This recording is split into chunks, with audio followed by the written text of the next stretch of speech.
जा रहा हूँ। शब्द सारे साहब के हैं, बोल मेरे हैं। हरिंद्रानंद, सरकार के संयुक्त सचिव, मंत्रिमंडल, बिहार अवकाश प्राप्त। मैं हरिंद्रानंद बस चल रहा हूँ। 72 वर्षों से चल ही रहा हूँ। ये जब किताब साहब लिख रहे थे उस समय उनकी आयु 72 वर्ष की थी। 2020 में साहब ने बुक लिखी। 1948 का जन्म है, इसलिए यहाँ पे साहब लिख रहे हैं कि मैं 72 वर्षों से चल ही रहा हूँ अपने पाँव में अनेकानेक जंजीरों के बावजूद। साहब की स्थिति देखिए, एक जंजीर नहीं, 2 जंजीर नहीं, जब 2 से ज़्यादा जंजीरें होती हैं तब अनेक शब्द का इस्तेमाल होता है। और केवल अनेक जंजीर नहीं लिखे, अनेकानेक, 2 बार अनेक जब होंगे तब अनेकानेक शब्द बनता है। एक जंजीर अगर किसी जानवर के पैर में आप देखते हैं तो देखिएगा उस रास्ते पे चलता रहता है उछल उछल के, कितनी दिक्कत होती है। यहाँ साहब ने अपने बारे में इस किताब के पहले लाइन में ही लिखा कि मैं बस चल रहा हूँ अनेकानेक जंजीरों के बावजूद। उनकी स्थिति क्या रही होगी आप इसका अनुमान लगा सकते हैं। यहाँ सबको चलना ही पड़ता है, मन को ढांढस देते हैं कि यहाँ पे सबको चलना पड़ता है। जितने लोग भी आप लोग हैं सब चलते हैं, चल के ही आए हैं, आज बैठे हैं यहाँ पे। जिस धरती पर बैठा हूँ वह भी तो चलायमान है। आपको पता होगा ये धरती हर समय चलती रहती है, तभी दिन होते हैं तभी रात होती हैं, हर समय 24 घंटे 365 दिन, सालों, असंख्य सालों से ये धरती चल रही है। और यही बताना चाह रहे हैं कि जिस धरती पर बैठा हूँ वह भी तो चलायमान है। वैसे अब थक सा गया हूँ, चलते चलते हम लोग भी थक जाते हैं। यंग होने के बावजूद साहब 72 साल की आयु हो गई है और लिखते हैं कि अब वो थक गए हैं। जीवन का अंतिम पड़ाव है। हम लोग कहीं भी जाते हैं, यहाँ से दिल्ली जाते हैं, ट्रेन पकड़ते हैं, स्टॉपेज मिलता है दीनदयाल उपाध्याय, कानपुर, लास्ट में गाजियाबाद रुकती है। वो अंतिम पड़ाव होता है क्योंकि उसके बाद आप पहुँच जाते हैं अपने लक्ष्य की तरफ, अपने अंतिम स्थान की तरफ। तो जब ये साहब लिख रहे थे 2020 में, तो उनको पता है कि स्टेशन लास्ट स्टॉप पे वो खड़े हैं, लास्ट स्टॉपेज आ गया है, अंतिम पड़ाव पे पहुंच गाड़ी लगी हुई है, इसके बाद गाड़ी खुलेगी और लक्ष्य मिल जाएगा जीवन का। तो वही लिखते हैं, जीवन का अंतिम पड़ाव है। अब पाँव साथ नहीं दे रहे हैं, पाँव की हालत ऐसी हो गई है। उनका बीएमडी टेस्ट भी हम लोगों ने कराया था, ऑस्टियोपोरोसिस हो गया था, हड्डी एकदम जंजुर की तरह हो गया था, एकदम खोखला हो गया था साइंटिफिक रूप में। उसकी दवा भी उनकी चल रही थी। अब पाँव साथ नहीं दे रहे हैं, कभी घुटनों के बल तो कभी पाँव के सहारे चलता जा रहा हूँ। किसी भी तरह से देखते होइएगा, वो जब चलते थे थोड़ा घसीट के चलते थे। अनायास विचारों की पोटली लिए मन भी चल रहा है, लेकिन जो साहब का मन था, विचार बहुत सारे मन में आ रहे थे, उसकी गट्ठी को लिए हुए बिना सोचे समझे चलते जा रहे हैं। कभी जगत की वीथियों में घूमता है तो कभी शिव के राजमार्ग पे, कभी इस जगत की पगडंडियों पे, वीथियों का मतलब होता है छोटे छोटे रास्ते, तो कभी इस जगत के रास्ते में छोटे छोटे रास्तों में जा रहा है, तो कभी शिव के राजमार्ग पर। राजमार्ग चौड़ा होता है, 4 लेन 6 लेन हाईवे आप लोग देख रहे हैं बिहार में, बहुत चौड़ा रास्ता होता है, बहुत ही उस पर यात्रा करना सुगम होता है, आपको उस पर बहुत कम जर्क मिलता है। तो वही यहाँ पे साहब ने शिव की ओर का जो रास्ता है ना, वो राजमार्ग की तरह है, हाईवे की तरह है, जिस पे बहुत कम झटके लगते हैं, बहुत कम उबड़ खाबड़ रास्ता होता है, आपकी यात्रा सुगम होती है उस राजमार्ग पे। व्यक्ति जगत में पैदा होता है, पलता बढ़ता है, अध्यात्म भी तो यही उत्पन्न होता है मन के एक मोड़ में। हम बहुत सारे जीवन में चलते हैं, बहुत सारे रास्ते आते हैं, कहीं मुड़ जाते हैं, कहीं ना कहीं रास्ते में कुछ मोड़ आते हैं हमारे जीवन में, जहाँ से मुड़ते रहते हैं, तो वहीं अध्यात्म भी किसी मोड़ पे पैदा हो जाता है। पता नहीं उस मोड़ पे मैं कब मुड़ गया। साहब बोलते हैं कि मुझे नहीं पता कि मैं उस अध्यात्म वाले रास्ते पे कब मुड़ गया। जैसे यहाँ से आप निकलेंगे, एक स्टेशन का रास्ता जाएगा, एक PMCH रास्ता जाएगा, एक यहाँ से मैरिन ड्राइव रास्ता जाएगा। तो साहब को पता नहीं कि कैसे उस अध्यात्म वाले, जो रास्ता अध्यात्म की तरफ ले जाता है, बहुत सारे रास्ते अगर लोग पकड़ लेते हैं तो आगे जाके क्रिमिनल बन जाते हैं, आगे जाके कोई साधु बन जाता है, आगे जाके कोई कुछ भी डॉक्टर बन जाता है, इंजीनियर बन जाता है। तो साहब ने इस अध्यात्म के रास्ते पे कब मुड़ गए ये नहीं बता पा रहे हैं कि वह कब मुड़ गया। प्रत्यक्षतः बाल्यकाल से ही पूजा पाठ की पगडंडियों में भटकता रहा। बचपन से ही हमारी की संस्कृति है, हमारे देश की संस्कृति है, माँ बाप पूजा पाठ करते हैं, बच्चे भी साथ में पूजा पाठ करने चले जाते हैं, मंदिरों में साथ हो जाते हैं, कहीं भी साथ लग जाते हैं। तो वही बता रहे हैं कि बचपन से ही पूजा पाठ की पगडंडियों में भटकता रहा। मंजिल का पता नहीं था, पूजा पाठ से क्या मिलेगा ये नहीं पता था, बस निरुद्देश्य से भटकता रहा, कभी इस मंदिर कभी उस मंदिर। 12 वर्ष की उम्र में श्मशान और अघोर तंत्र की क्रियाओं से पाला पड़ा। जब वो 12 साल के थे तभी से वह श्मशान जाना शुरू कर दिए। और अघोर तंत्र में बहुत सारी विधाएं होती हैं, उसमें से एक विधा होती है अघोरी की। आप देखते होंगे बहुत से अघोरी, वो एक तंत्र का रास्ता है, वो एक विधा है अघोरीपन का। और 12 साल से ही वह श्मशान भी जाना शुरू किए और अघोरियों के चक्कर में पड़े। एक लगन थी, एक तरफ थी उस रहस्यमय दुनिया को जानने की जो दृश्य नहीं थी। ये इसलिए कर रहे थे क्योंकि उनको एक लगन लग गया, उनको हैबिट था, उनको लग गया, एक चमत्कार सीखने की एक जिज्ञासा जग गई, लगन लग गई। जैसे किसी को खेलने में लगन, क्रिकेट खेलने में लगन लग जाती है, साहब को लगन लग गई उस चमत्कार को सीखने की, वो रहस्यमय दुनिया को सीखने की कि कैसे चमत्कार होता है। ये बहुत बड़ा रहस्य है जिसका अनुभव भी अपनी ज्ञानेंद्रियों से नहीं हो पाता है, जिससे हम अपने आँख कान से नहीं देख पाते हैं कि कैसे एक फूल बन गया। सिक्का देते हैं हम लोग, देखते हैं ना, किसी साधु बाबा को सिक्का दे दिया, वो फूल बना देते हैं, कैसे बन गया फूल उस सिक्का से। यही जानने की उत्सुकता, ये लगन उनको अघोरियों के साथ लाभ दिया, श्मशान की साधना में ला दिया। अनजाने कारणों से बाल्यकाल से ही अपने आसपास घटने वाली घटनाओं को देखकर उन घटनाओं के अज्ञात सूत्रधार को जानने की प्रबल उत्सुकता कालक्रम में पाथेय बन गई। उनको ये लगने लगा आखिर ये करता कौन है, इसका डायरेक्टर कौन है, जो इस जैसे कोई मूवी हम लोग देखते हैं कि ऐसे इस मूवी में कार उड़ गया, ऐसा कौन डायरेक्टर है कि इस कार को उड़ा दिया। वो ही सोचना चाह रहे थे कि कौन ऐसा है जो ये चमत्कार किसके कहने से हो रहा है, किसके चाहने से चमत्कार हो रहा है। वो तो उसके सूत्रधार को जानने की इच्छा साहब को बचपन से हो गई। शिव की तस्वीरों पर साइफन की मदद से पानी गिराता मेरा बचपन, विश्व के अनेकानेक दर्शन, वादों व सिद्धांतों की कलई चढ़ता वयस्क हुआ। ये बचपन में बहुत सारी हरकत करते रहते थे, बहुत सारे दर्शन की किताब, बहुत सारे जो आध्यात्मिक किताब बहुत सारे साहब पढ़ लिए और धीरे धीरे वयस्क हो गए। मेरी पारिवारिक पृष्ठभूमि में घर में सब लोग पढ़े लिखे, पापा भी बहुत बड़े अफसर, घर में भाई भी अच्छे पढ़ने लिखने वाले, और मान्यताओं ने सदैव मुझे पुस्तकों के करीब रखा। घर का माहौल था कि पढ़ाई करिए, पापा भी बहुत बोलते थे कि किताब लेके बैठिए, तो इसलिए पुस्तक के बहुत करीब रहे, बहुत सारे पुस्तक साहब पढ़े। इसका परिणाम यह हुआ कि मैंने कम उम्र में ही धर्मशास्त्रों और दर्शन से संबंधित पुस्तकों को पढ़ डाला। सारे जो भी रामायण, महाभारत, वेद, सारे पुस्तक साहब वयस्क होते होते पढ़ दिए।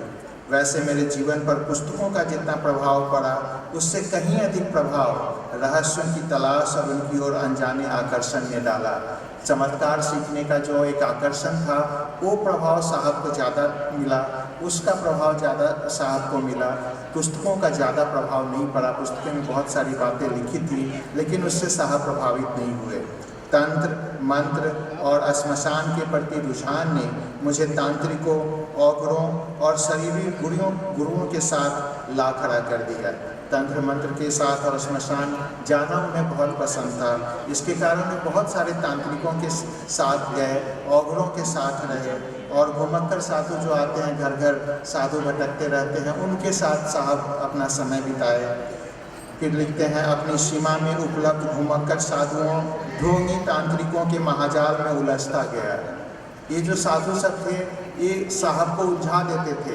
ये जो तांत्रिक थे कहते थे कि मैं ये चमत्कार सिखाऊंगा और वो उलझा देते थे। जैसे किसी टीचर के पास जाएंगे, मैथ का सवाल नहीं बन रहा है, वो और उलझा देगा, वो और समझाएगा नहीं, और उसी सवाल में उलझा देगा और बच्चे समझ नहीं पाते। वैसे ही ये जो तांत्रिक थे साहब को और उलझा दिए, कैसे चमत्कार होता है। और साहब ने लिखा, जब उन्होंने उलझा दिया तो पता चल गया कि वो ढोंगी तांत्रिक हैं, इसलिए उन्होंने लिखा कि ये उपलब्ध घुमक्कड़ साधुओं ढोंगी तांत्रिकों के महाजाल में उलझता गया। कुछ अच्छे गुरु भी मिले, किंतु चाहत थी कुछ जानने की, अप्रत्याशित को समझने की, लेकिन 12 वर्षों तक हुआ वही ढाक के 3 पात्र। मतलब आगे 12 साल तक, 12 साल के बाद वो श्मशान जाना शुरू किए, ढोंगी तांत्रिकों और साधुओं के साथ बिता दिए। 12 साल और बीत गए, लेकिन कुछ हासिल नहीं हुआ। 12 साल में कुछ भी ज्ञान उनको नहीं मिला। 24 साल बीत गए उनके जीवन के। मरुस्थल में विशाल बालुका राशि के मध्य एक साधुअल भूमि की खोज, यही थी मेरी मृग तृष्णा। मृग तृष्णा ऐसी होती है जब इस प्रचंड गर्मी में मृग राजा कहीं भी मरुस्थल में होता है तो उसे पानी की प्यास लगती है, वो पानी के लिए भटकता है, मारे मारे फिरता है। जब वो सिर ऊपर करके देखता है तो दूर उसे कहीं पानी नज़र आता है, लेकिन वहाँ पानी नहीं होता। वहाँ दौड़ के जाता है मृग, और वो भौतिकी में फिजिक्स के नियम के अनुसार प्रकाश के परावर्तन के कारण वहाँ उसको पानी दिखाई देता है, लेकिन वहाँ पानी नहीं होता है। वहाँ रहता है मरुस्थल, वहाँ रहता है बालू, इसी को मृग तृष्णा कहते हैं। फिर वो मृग दूसरी जगह सिर ऊंचा करके देखता है कि कहाँ पानी है, फिर उसे दूसरी जगह पानी दिखता है, फिर वहाँ दौड़ के जाता है, फिर उसे बालू ही नज़र आता है, क्योंकि वहाँ तो बालू है, पानी तो रहता नहीं है मरुस्थल में, इसीलिए उसे कहते हैं मृग तृष्णा। साहब की भी यही हालत थी। उन्हें लगता था कि ये साधु उनको कुछ सिखा देगा, वो तांत्रिक कुछ सिखा देगा। एक तांत्रिक को छोड़ के दूसरे तांत्रिक के पास जाते थे, उससे भी वो भी कुछ नहीं सिखा पाता। यही लिखे कि मरुस्थल में विशाल बालुका राशि के मध्य एक साधुअल भूमि की खोज, यही थी मेरी मृग तृष्णा। इसी खोज में एक युग बीत चुका था और उम्र के 2 युगों का अवसान 24 साल बीत गए थे। श्मशान और तथाकथित साधुओं से विरक्ति तो हो चुकी थी, बस एक आदत सी थी मध्य रात्रि में श्मशान के घने अंधेरे में थोड़ी देर के लिए बैठना। अब साधु से विरक्ति हो गई थी, लेकिन आदत थी श्मशान में बैठना, तो श्मशान जाते रहते थे। एक दिन मध्य रात्रि को बिहार राज्य के एक श्मशान में भयानक डरावनी अंधेरी रात को एक विचार मेरे प्रताड़ित मन में प्रवेश करता है। आप लोगों को पता ही है कि और बिहार राज्य के आरा जिले में एक श्मशान में साहब को अंधेरी रात रहती है। पता नहीं अमावस की रात थी या कौन सी रात थी, साहब को भी याद नहीं, लेकिन अंधेरी रात थी। और उस अंधेरी रात में, एक श्मशान में डरावनी रात में, एक विचार साहब के मन में प्रवेश करता है। वो विचार था, अगर गुरु अगर ईश्वर हैं, साक्षात परम ब्रह्म हैं, तो ईश्वर गुरु क्यों नहीं। साहब के मन में विचार आया कि ये गुरु अगर ईश्वर है, गुरु ब्रह्मा, गुरु विष्णु, गुरु देवो महेश्वर, यह श्लोक उनके मन में आया, ये विचार, ये श्लोक उनको सोच में आया, उनके सोच में आया। तो भी उन्होंने सोचा कि ये ईश्वर गुरु क्यों नहीं। सुन रखा था भगवान शिव को ईश्वर कहते हैं, उनको भगवान शिव पता था कि उनको ईश्वर कहते हैं। मेरे दुखी मन ने विवस्था में इसी तर्क के आधार पर भगवान शिव को अपना गुरु मान लिया, और साहब ने इसी तर्क के आधार पे विवश होके, क्योंकि और कोई सिखा नहीं पाया, तो उसी देवता को, ईश्वर को उन्होंने अपना गुरु मान लिया, उसी महेश्वर शिव को अपना गुरु मान लिया। अध्यात्म के तथाकथित सूत्रधारों जिनके संसर्ग में मैं आया था, उनकी संगति ने विगत 12 वर्षों से मेरे विश्वास की धज्जियाँ उड़ा दी थी। अध्यात्म में जितने भी साधुओं के पास आए, बहुत से गुरुओं के पास गए और सब ने साहब के विश्वास को तोड़ दिया। सब बोलते थे कि मैं तुमको चमत्कार सिखा दूंगा, मैं तुमको सब कुछ सिखा दूंगा, लेकिन साहब वहाँ जाते थे और उनका विश्वास की धज्जियाँ उड़ जाती थी, कुछ नहीं सिखाते थे। वो लोग ठग लेते थे साहब को। इसलिए उन्होंने ये शब्द लिखा कि उनकी संगति ने विगत 12 वर्षों में मेरे विश्वास की धज्जियाँ उड़ा दी थी। अविश्वासी मन ने तर्क के आधार पर शिव को गुरु माना तो अवश्य, लेकिन कोई भरोसा नहीं था। वो तर्क उनका कह रहा था कि भगवान हैं, वो गुरु हैं, लेकिन भरोसा नहीं था, क्योंकि इतनी बार वो ठगे गए थे कि इस बात पर भी उनको भरोसा नहीं हो पा रहा था। बस एक निरुपाय व्यवस्था थी, वही एक व्यवस्था है, वही और कहीं जाने का रास्ता नहीं है, तो जो रास्ता दिखेगा बस उसी पे चल दिए, वैसे ही उनकी व्यवस्था थी। कालांतर में मेरे गुरु शिव की दया से अब तक धारित आध्यात्मिक विचारों में परिवर्तन होने लगा। उन्होंने आरा में शिव को अपना गुरु माना। उसके कुछ समय बाद लिखते हैं साहब कि गुरु शिव की दया से, यहाँ बहुत से लोग बोलते हैं कि शिव गुरु की दया बाद में आई, नहीं, लेकिन इस किताब में साहब ने स्पष्ट कर दिया है, सबसे पहली बार गुरु दया का जो जिक्र किया है वो शिव शिष्य मानने के कुछ समय बाद किया है कि सबसे पहले साहब को दया मिली। गुरु यहाँ लिखते हैं कि मेरे गुरु शिव की दया से अब तक धारित आध्यात्मिक विचारों में परिवर्तन होने लगा। साहब ने अध्यात्म के बारे में जो विचार था, भारत के अध्यात्म का जो उन्होंने पढ़ा था, इतने सारे ग्रंथ, उनके अंदर जो विचार था उसमें चेंजेस आने लगे। मैं समझ नहीं पा रहा था कि यह सब कैसे हो रहा है। वो जो बदलाव हो रहा है, उनको जो कुछ सीखने को मिल रहा है, वो समझ नहीं पा रहा है कि आखिर ये कौन सिखा रहा है उन्हें। कुछ भी प्रत्यक्ष नहीं था, कोई सामने गुरु तो थे नहीं कि हम देख ले कि भाई ये आदमी हमको पढ़ा के हमारे मन को चेंज कर रहे हैं। जैसे बच्चे की युवावस्था बस आ जाती है, जहाँ कुछ भी सायास नहीं होता है, जैसे बच्चे को खाते पीते युवक बन जाता है, कुछ भी उसे करना नहीं पड़ता है, वैसे ही साहब को कुछ करने की ज़रूरत नहीं पड़ी।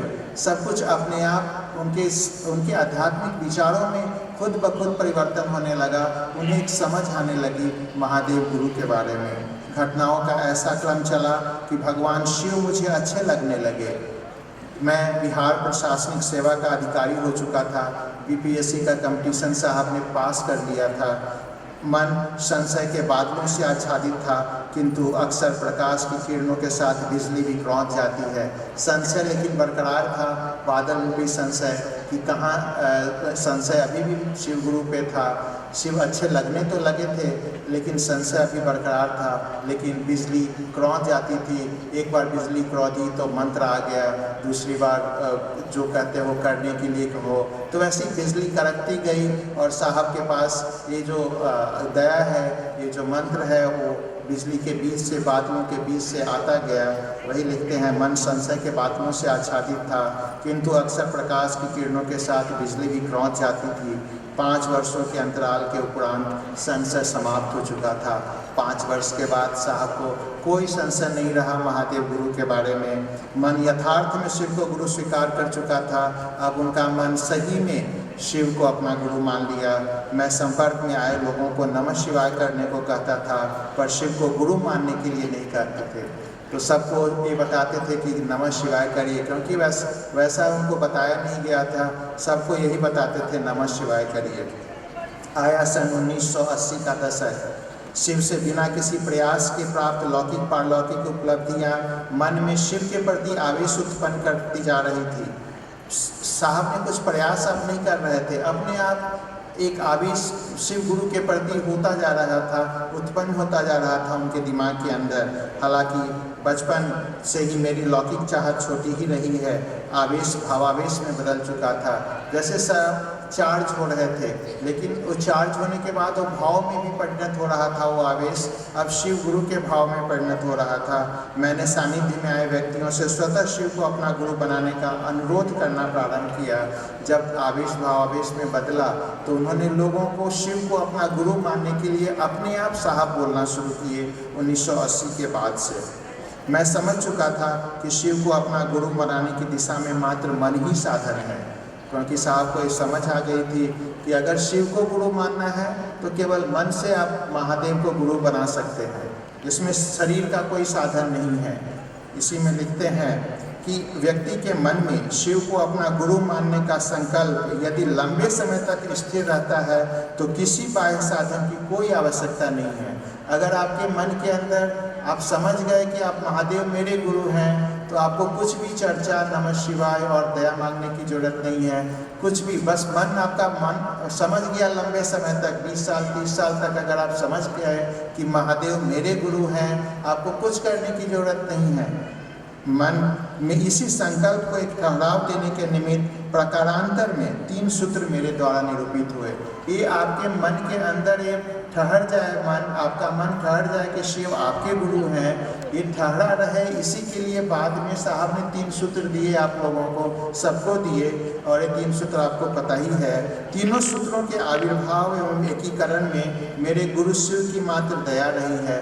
यहाँ फिर साहब लिखते हैं कि शिव गुरु की दया हुई और तब ये 3 सूत्र आए, चर्चा करना, नमः शिवाय से प्रणाम करना, जैसे मैंने विगत 2-3 दशकों में अनुभूत किया। अब महागुरु महादेव की दया से शिव शिष्यता व्यापक हो चली है, फैल गया है शिव शिष्यता। घर बाहर दोनों तरफ से मेरे उठ रहे कदमों की चाल पर तीक्ष्ण बाण चलते रहे हैं। साहब ने जब बताना शुरू किया तो घर के लोग भी बहुत सारे कमेंट कर रहे थे, आस पड़ोस के लोग भी कमेंट कर रहे थे, बिहार प्रशासनिक सेवा में थे, वहाँ ऑफिस के लोग कमेंट कर रहे थे, तो सब लोग कमेंट करते रहे। और वो कमेंट साहब को लगा कि कोई मेरे ऊपर तीक्ष्ण बाण चला रहा है। वो कमेंट किसी को भी चुभ सकता है, वो बाण की तरह होता है, कोई कमेंट करते हैं और साहब लिख रहे हैं कि वो बाण मेरे ऊपर चलते रहे। जिस प्रकार व्यवस्था में मैंने शिव को अपना गुरु बनाया था, उसी प्रकार आज भी शिव से जुड़े रहने की व्यवस्था है। साहब लिखते हैं कि अभी भी मैं विवश हूँ शिव को गुरु मानने का, क्योंकि कोई उससे अच्छा कोई गुरु है नहीं, कहीं जाएं तो कहाँ जाएं। फ़र्क बस इतना ही है कि प्रारंभ में अविश्वास, अश्रद्धा और संशय से मन ग्रस्त था। जब शिव को गुरु माने थे तो कोई साहब का शिव पे विश्वास नहीं था, कोई महादेव पे श्रद्धा नहीं थी, कोई हमेशा संशय में माने थे। लेकिन अब शिव के आकर्षण में अब शिव साहब को अच्छे लगने लगे। मुझ में मानव चेतना के अभ्युदय की जिद है। साहब बोलते हैं कि मुझे ये जो मानव है, जो मानव पूरे करोड़ों अरबों लोग इस धरती पे हैं, उसकी चेतना में अभ्युदय हो, उसकी चेतना बढ़े, उसकी चेतना का निर्माण हो, वो सभी का जीवन सुखमय हो, उनका जीवन में परिमार्जन हो, वो अच्छे बने, सभी के चेतना, सभी लोग अच्छे हो जाएं, कोई कष्ट से न रहे, कोई दुखी न रहे। इसको वो अभ्युदय के, इस मानव चेतना के अभ्युदय की उनकी जिद है। वो चाह रहे थे कि हम सभी को अच्छा कर दें, सभी को खुश करें, सब लोग खुशी रहें, इसी की जिद है साहब को। और इसके लिए मात्र एक ही विकल्प दिखता है, उस महागुरु शिव को अपना गुरु बनाना। और साहब बोलते हैं कि अगर आपको अच्छा करना चाहते हैं तो बस एक ही विकल्प है कि आप महादेव को अपना गुरु बना लीजिए। मन समझने लगा है कि शिव तो एक ही है, कोई और नहीं, शिव एक ही है। चाहे उन्हें अलग अलग नाम से बोला गया, उन्हें महाकाल बोला गया, उन्हें पशुपतिनाथ बोला गया, सारे शिव एक ही हैं, कोई अलग अलग नहीं है। मन समझने लगा है कि शिव तो एक ही है एवं उनके विभिन्न स्वरूपों का फैलाव शास्त्र एवं समाज में मुखरित है। बहुत सारे शिव पुराण और ग्रंथों में शिव का अलग अलग स्वरूप है, लिखा गया है। मार्ग शिव शिष्यता का है और मंजिल भगवान शिव स्वयं। यहाँ पे जो ये रास्ता है शिव शिष्यता का रास्ता है, और मंजिल में वही महादेव हैं जिनको पशुपतिनाथ कहा गया है, जिनको महाकाल कहा गया है, जिनको औढ़रदानी कहा गया है, जिनको वैद्यनाथ कहा गया है, जिन्हें आदि योगी कहा गया है, जिन्हों अघोरेश्वर कहा गया है। जितने सारे नाम ले लीजिए, सब वही हैं। शिष्यता के इस रास्ते पे हम लोग उसी महादेव के पास पहुँचेंगे जिनको अलग अलग नामों से जाना जाता है। देसी केंद्र को प्रताड़क दुर्वासा के शब्दों में का पूजा कह शिव गुरु रीति कह को विधि कश्चन मंत्र किम पीठम किम प्रसूनम किम मल सलिलम कियत्र सर्वोपचारा निर्द्वंद्व स्यात् मनस्ते द्वयमिति रचितम सर्वमित कथम स्यात् संतोषार्थी महेश त्रिकरण विमल ज्ञान पूजा प्रसन्ना। यानी शिव की पूजा, शिव गुरु से सानिध्य, उससे संबंधित विधियाँ, मंत्र, पूजा का आसन, अर्पित जल एवं पुष्प सभी महेश है, स्वयं शिव हैं। हम लोग जाते हैं मंदिर में महादेव को जल चढ़ाने, ये लिखते हैं कि वो जल भी तो शिव हैं। फूल चढ़ाने जाते हैं, फूल में भी तो शिव हैं। हम उस महादेव को क्या चढ़ाएं? सब तो वही हैं, इस दुनिया के कण कण में महादेव हैं। महादेव की पूजा कैसे करें, क्या चढ़ाएं? सब में वही हैं। यानी नवंबर सन 2008 से बिहार सरकार के संयुक्त सचिव के पद से सेवानिवृत्ति के उपरांत भी शिव के गुरु स्वरूप की व्याप्ति में अत्यधिक व्यस्त रहा। 2008 में बिहार प्रशासनिक सेवा से साहब रिटायर करते हैं यहीं पटना से, और उसके बाद शिव गुरु के काम में बहुत बिजी हो जाते हैं। अभी भी स्थिति वही है। साहब लिखते हैं 2020 में जब कोविड आया था कि अभी भी वो काफ़ी बिजी रहते हैं, बहुत लोगों से शिव गुरु की चर्चा करते हैं। अचानक कोविड-19 की त्रासदी से राष्ट्र को मुक्त करने के निमित्त घोषित लॉकडाउन, आप लोगों को ने भी अनुभव किया है, देखा है लॉकडाउन को।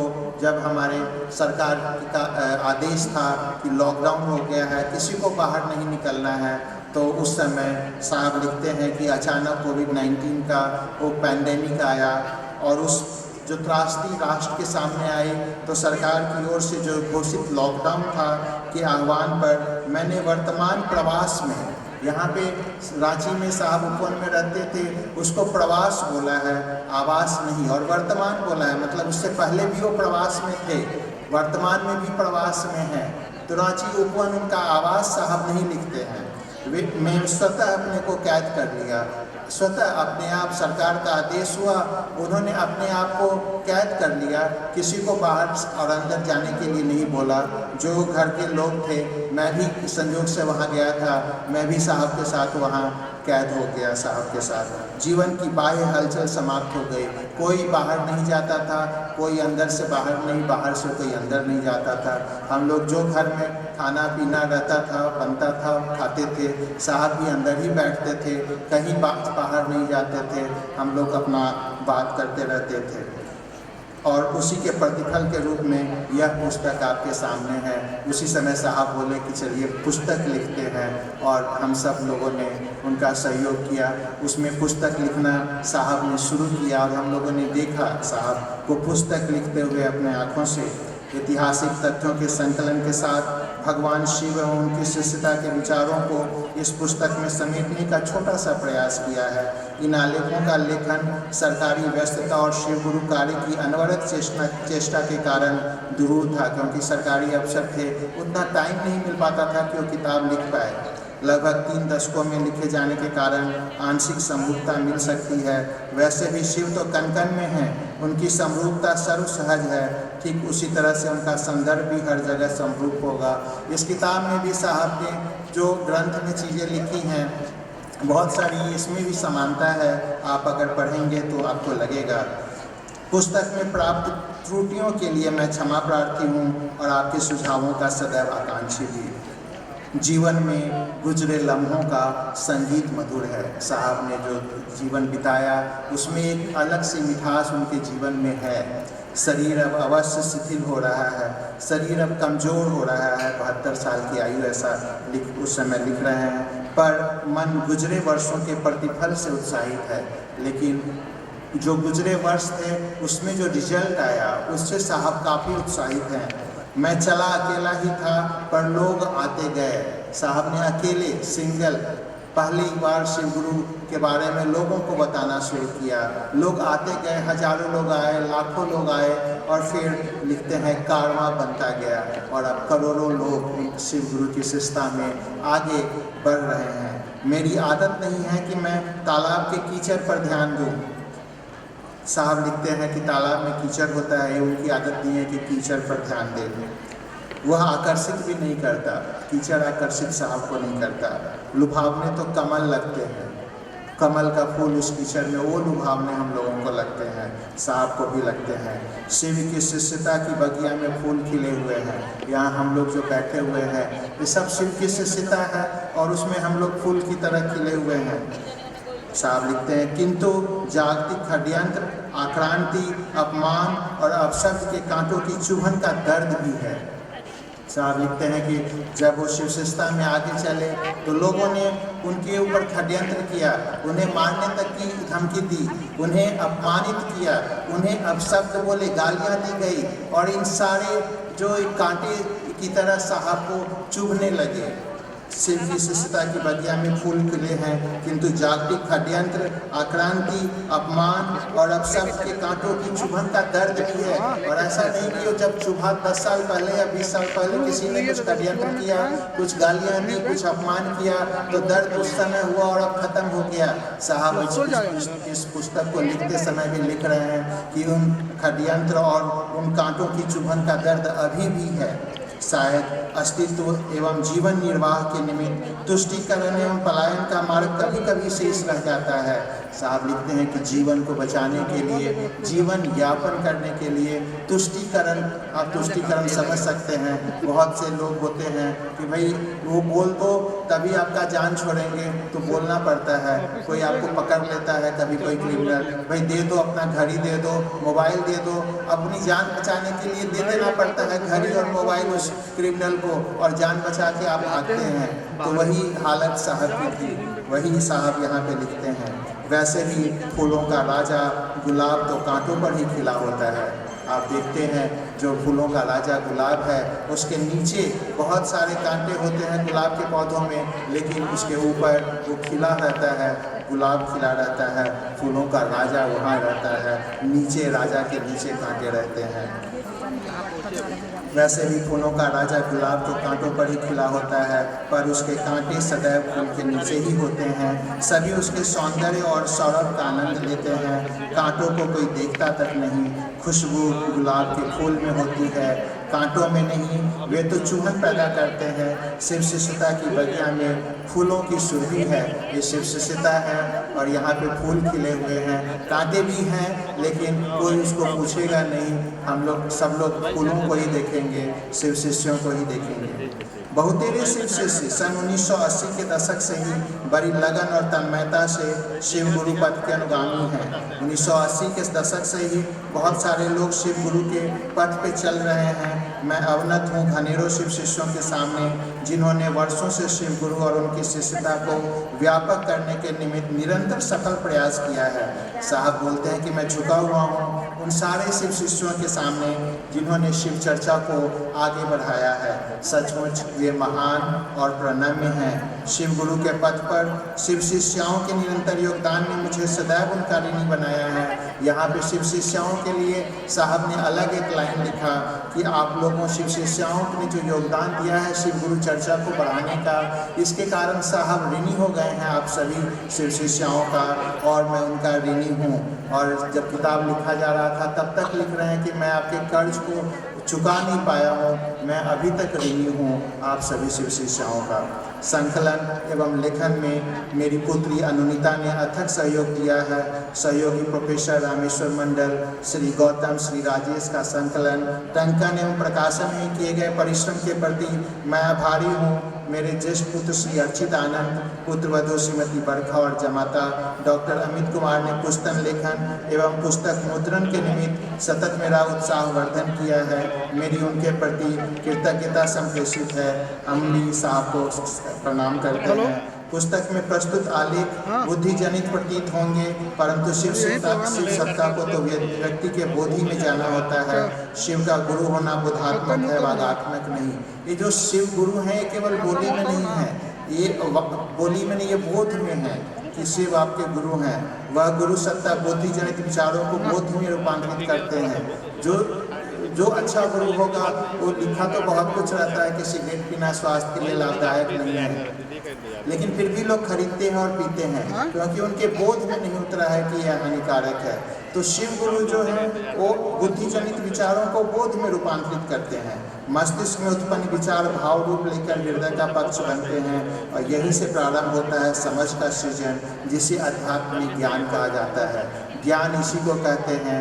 ये नहीं कि किताब में पढ़ लिए कि सिगरेट पीना हानिकारक है और लोग पीते रहते हैं, क्योंकि वो ज्ञान नहीं है। ज्ञान अगर बोधि में उतर गया कि हाँ नहीं अब सिगरेट नहीं पिएंगे, उसको ज्ञान कहा जाता है।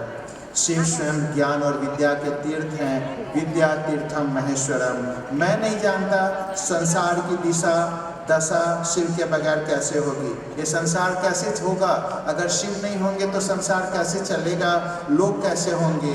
पर यह मुझे अनुभूत है कि शिव के साथ यह सृष्टि मानवता सबल होगी, सक्षम होगी, सुवासित होगी।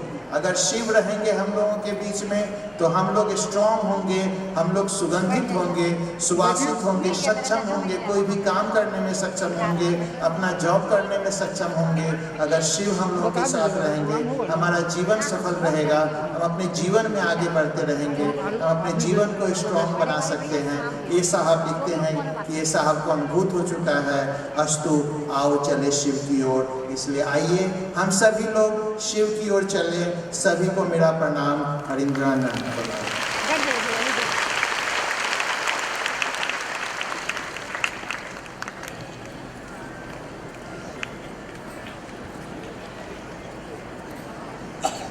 अभी हम डॉक्टर साहब से मैं हरिंद्रानंद विषय पर उनकी पूरी जीवनी और उनके सारे तत्वों के जाना समझा। अब हमारे आपके बीच में भजन के लिए एक बार फिर से